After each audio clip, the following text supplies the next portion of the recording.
যেমন এই ক্ষেত্রে আমরা উদাহরণস্বরূপ দব, হাদিসে যেটা গুইসাপ জাতীয় একটা প্রাণীর কথা সহিহ বুখারীতে এসেছে, যেটা আমাদের বাংলাদেশে অনেক এলাকায় সান্ডা বলে থাকে। তো এই গুইসাপ জাতীয় প্রাণী খাওয়া কিন্তু হারাম নয়।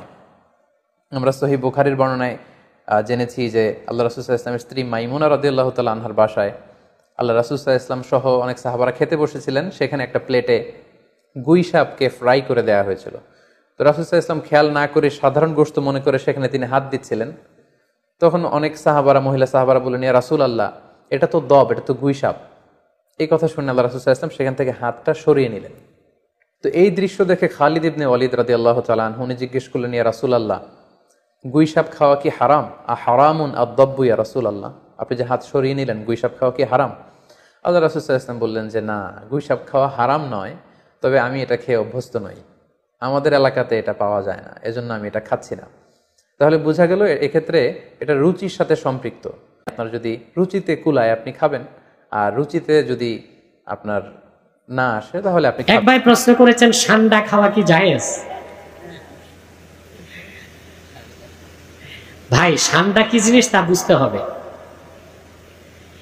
এটা হচ্ছে গুইসাপ জাতীয় প্রাণী, আবার কেউ বলেন টিকটিকি জাতীয় প্রাণী, বুঝলেন? আসলে সান্ডা খাওয়াটা হানাফি মাযহাব মতে নাজায়েজ, মাকরু তাহরিমা। আবু দাউদ শরীফের একটা হাদিস আছে, আল্লাহ রাসূল সাল্লাল্লাহু আলাইহি ওয়াসাল্লাম ইরশাদ করেছেন, নাহা রাসূলুল্লাহ সাল্লাল্লাহু আলাইহি ওয়াসাল্লাম আন আকলি লাহমিদ দাব্ব। হাদিসটি আবু দাউদ শরীফও আছে, মিশকাত শরীফও আছে। আল্লাহ রাসূল সাল্লাল্লাহু আলাইহি ওয়াসাল্লাম দব এর গোশত খেতে নিষেধ করছেন। এই দব ব্যাখ্যায় অনেকে লিখছেন গুইসাপ, অনেকে বলছেন সান্ডা। কথা বুঝতে পারছেন?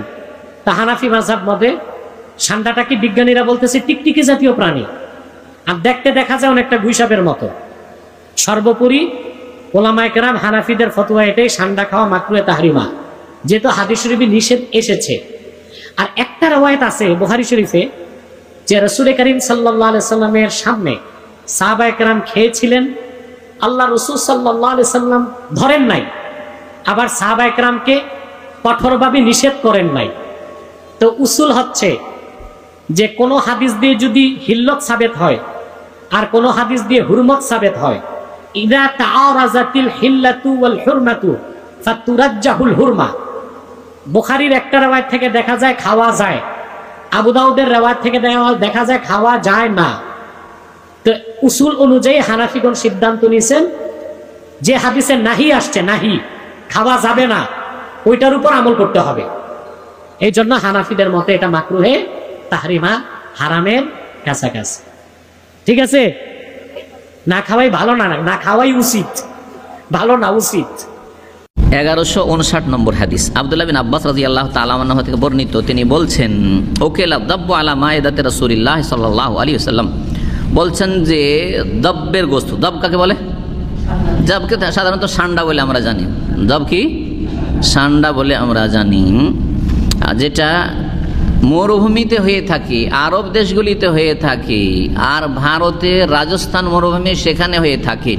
জি, আমাদের পশ্চিমবঙ্গ, আসাম, বাংলাদেশ এগুলোতে দব পাওয়া যায় না।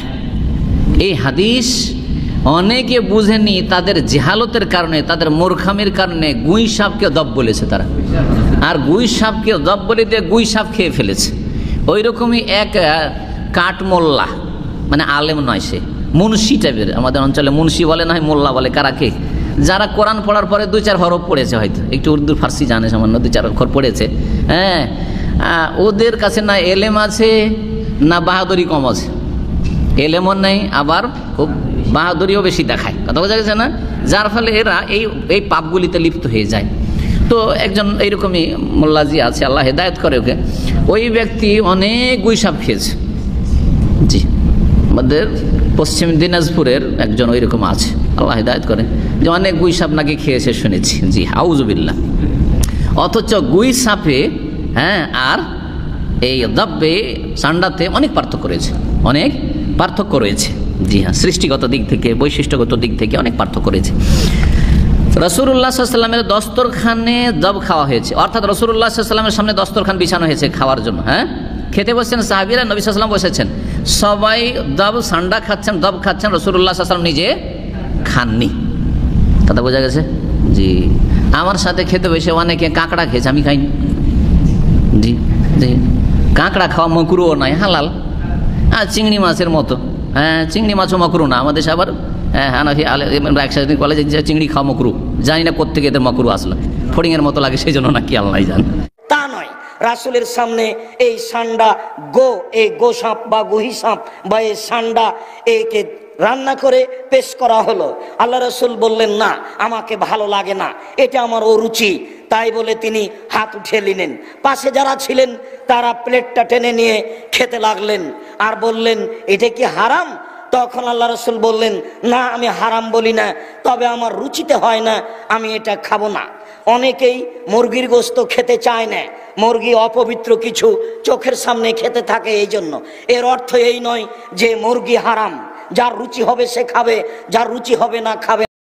প্রিয় দর্শক, আসসালামু আলাইকুম। ঝামেলা তো সব এই আলেমদের মধ্যে, যত ঝামেলা সব এই আলেমদের মধ্যে। আলেমরা একজন বলতেছে সান্ডা খাওয়া যাবে, একজন বলতেছে সান্ডা খাওয়া যাবে না। আসলে আমরা সাধারণ পাবলিক, সাধারণ আমজনতা এখন কি করব? আমরা তো একটা বিভ্রান্তির মুখে পড়ে গেলাম। কেউ বলতেছে সান্ডা খাওয়া যাবে, কেউ বলতেছে সান্ডা খাওয়া যাবে না। অমুক বুখারীর রিওয়ায়াতে আছে যে সান্ডা খাওয়া যাবে, আবার অমুক হাদিসে আছে সান্ডা খাওয়া যাবে না। তাহলে কি এই ঝামেলাটা নবীজি বাজাইছে? প্রিয় দর্শক, আসলে এই আলেম ওলামাদের সমস্যা, এদের যে হাদিসটা পছন্দ হয় সেটাকে তারা খুব সুন্দরভাবে বড় করে উল্লেখ করে, যেটা পছন্দ না হয় সেটাকে খুবই তুচ্ছ করে উদাহরণ দেয়।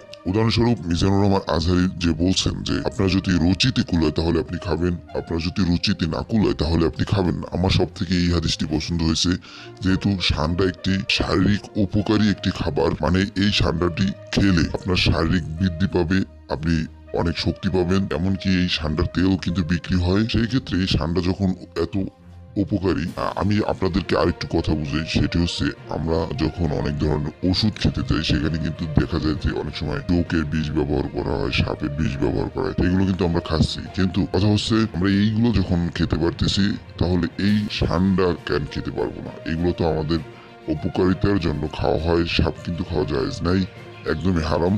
সেক্ষেত্রে সাপের বিষ যখন কাজে লাগিয়ে ওষুধ বানায় সেটি আমরা খেতে পারি। কি বিভিন্ন ধরনের ফলমূল আছে যেগুলো মানব জাতির জন্য ইসলামের দিক থেকে একদমই হারাম, কিন্তু তারপর কিন্তু আমরা সেইগুলোকে খাই। সেই ক্ষেত্রে আমি মনে করি যে সান্ডা খাওয়া জায়েজ, আপনার যদি রুচিতে কুলায় এবং আপনি খাবেন, রুচিতে না কুলালে আপনি খাবেন না। মিজানুর রহমান আজহারীর কথাটা আমার খুবই ভালো লাগছে। আমার কথা হচ্ছে, ভাই আমি এই যে সান্ডার পক্ষে কথা বলতেছি, আমার নিজেরও সান্ডা অপছন্দ, মানে আমার দেখলেই ঘৃণা লাগে। কিভাবে খায় জানি না, কিন্তু খাওয়া যখন উপকারী তখন তো খেতেই হবে। খেলে যখন শারীরিক বৃদ্ধি পাবে তখন খেতেই হবে। যাই হোক, আজকের মতো এখানে শেষ করলাম। আবার দেখা হবে নতুন কোনো ভিডিওতে। সেই পর্যন্ত ভালো থাকবেন, সুস্থ থাকবেন। আপনারা যদি চ্যানেলটিকে সাবস্ক্রাইব না করেন এখনই সাবস্ক্রাইব করে দিবেন। আল্লাহ হাফিজ।